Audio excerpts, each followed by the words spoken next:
Alors, il est jeune, il est forestier. C'est un exemple à suivre et c'est un exemple également pour la jeunesse, l'emploi vert. Nous parlons également de pouvoir aider les jeunes à ne pas être déscolarisés. C'est Monsieur Jean-François Kwesi qui est notre invité suivant. Il est assistant en communication à l'ONG grandesécoles.net et la déscolarisation à l'adolescence. Quelle solution? Tout à fait.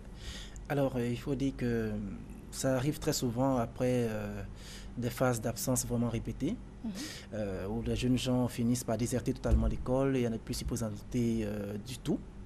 Or, on sait très bien qu'un jeune homme qui sort comme ça de l'école sans aucune qualification ni aucun diplôme, il se place lui-même et sans le savoir de façon durable, je dirais, en marge de la société.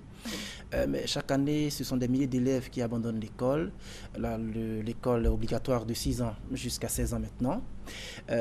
Il faut le comprendre. Pendant que cela devient obligatoire, c'est là qu'on constate qu'il y a beaucoup de jeunes gens qui abandonnent l'école. C'est quand même difficile.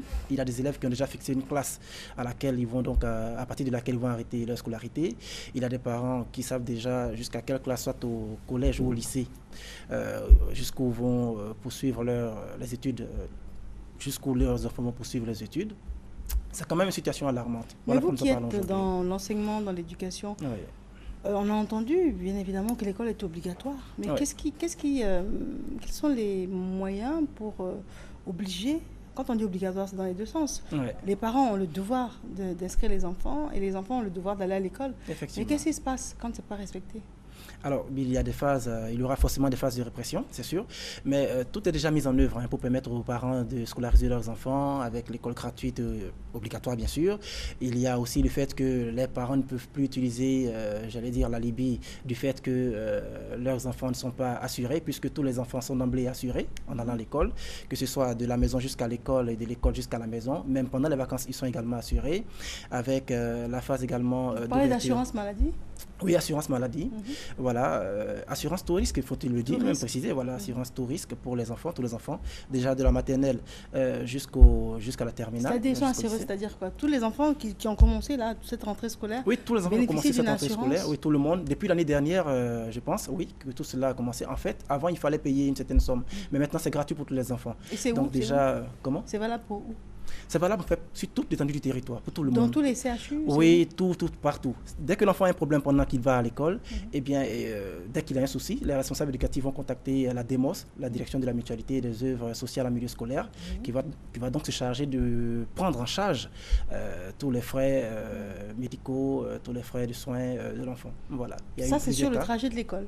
Oui, sur le trajet de l'école, même à la maison. À partir du moment où l'enfant est élève, voilà, à partir du moment qu'il est scolarisé, bien sûr, eh bien, il est pris en charge par la DEMOS. Alors, malgré toutes ces mesures d'accompagnement, il y a malheureusement encore des familles ou bien des enfants qui sont déscolarisés à l'adolescence. Il y en a qui sont encore déscolarisés. En fait, quand je dis déscolarisés, c'est-à-dire qui ont déjà été scolarisés et qui à un moment se retirent de l'école. C'est ça le problème. Alors, c'est une situation qui est quand même vraiment problématique du point de vue de l'insertion professionnelle, ça on le sait, puisque la majorité des enfants qui sortent comme ça de l'école sans diplôme, sans qualification, c'est des gens qui par la suite seront soit inactifs ou au chômage. Quand on présente cette situation comme ça, on voit très souvent la phobie scolaire, on en a d'ailleurs déjà parlé ici sur ce plateau. On pourrait penser seulement à la phobie scolaire, mais le véritable problème, ce sont en fait... j'allais dire, c'est d'abord, il faut le dire, l'échec scolaire à répétition. C'est ça le véritable problème, puisque la déscolarisation, elle intervient généralement à la suite d'un long processus d'échec, d'un long processus de démotivation. L'enfant ne se sent plus à sa place quand il se rend à l'école. Ou alors, c'est le fait simplement de troubles de comportement à l'adolescence. C'est généralement à l'adolescence qu'ils abandonnent l'école. Et il y a déjà des difficultés d'apprentissage. En plus des différents troubles de comportement, eh bien, ce n'est pas toujours aisé de pouvoir se maintenir encore à l'école. Il y a des parents également qui, par faible, donc j'allais dire, parce qu'ils ont un faible niveau de scolarité eux-mêmes, ils se disent simplement que dans l'école, il n'y a rien du tout, tu fais l'école pour rien, tu vas aller jusqu'au bout, et puis arriver là, tu vas revenir encore t'asseoir à la maison. Donc ça ne vaut même pas la peine de continuer encore tes études, d'aller loin dans tes études. Le problème, c'est que on a tellement convaincu les parents de ce qu'il leur faut scolariser leurs enfants pour qu'ils soient demain des commis, qu'aujourd'hui, un parent dont l'enfant va devenir un simple technicien ou un simple plombier, il trouve que son enfant a échoué et qu'il n'a pas reçu sa scolarité. Donc, c'est en fait autant de soucis qui font que beaucoup d'élèves se retirent de l'école par la suite, soit au collège ou même au lycée. Mais il faut comprendre d'ailleurs que, puisque l'école est obligatoire de 6 ans jusqu'à 16 ans, donc si on doit se retirer de l'école, c'est 16 ans au moins. Voilà. Et avant de prendre une telle décision, il est important pour les enfants, avec l'aide bien sûr de leurs parents et de leurs responsables éducatifs. Là, on n'est pas en train de dire que l'école est la seule ou la meilleure voie de sortie. Nous sommes seulement en train de dire que c'est la voie la plus sûre. Puisque avec l'école, l'enfant arrive donc à acquérir une certaine ouverture d'esprit. Il arrive donc à avoir aussi à sa disposition une palette de propositions ou de professions à choisir après sa formation. Il a également la possibilité de se faire à lui-même sa propre opinion du monde. C'est ce qui est important en allant à l'école. Ce n'est pas forcément parce qu'on cherche un emploi à gros revenus ou quoi que ce soit. Non, ce n'est pas cela forcément. Mais quand je prends la caricature d'une famille à très faible revenu, dont le chef de famille, le père est décédé, la mère se débrouille et du jour au lendemain, la mère tombe malade, elle est alitée. Et son premier fils, qui devient le soutien de famille, se dit que ma mère est couchée, elle ne peut plus nous nourrir, mes petits frères sont là, il faut que je me sacrifie et que j'arrête l'école pour chercher de l'argent. Je suis devenu le chef de famille. Effectivement. Quand on a une caricature de la sorte, qu'est-ce qu'il y a lieu de faire? Voilà pourquoi tout à l'heure je parlais de se fixer des objectifs. Donc quand on se fixe objectif et qu'on détermine combien de temps on a passé sur les bancs de l'école, eh bien on arrive à comprendre qu'il ne faut pas se lancer comme ça ou monter comme ça dans un bus ou dans un car sans avoir une idée de là où on va. Il faut pouvoir déterminer la noblesse des mobiles qui pousse donc l'enfant à abandonner l'école. Un enfant qui abandonne l'école juste parce qu'il est fatigué de se lever tous les matins pour aller apprendre des choses qui ne vont absolument servir à rien du tout dans sa vie de tous les jours, c'est ce qu'il pense le plus souvent. Voilà, ce n'est pas du tout ce qui doit être pensé. Voilà.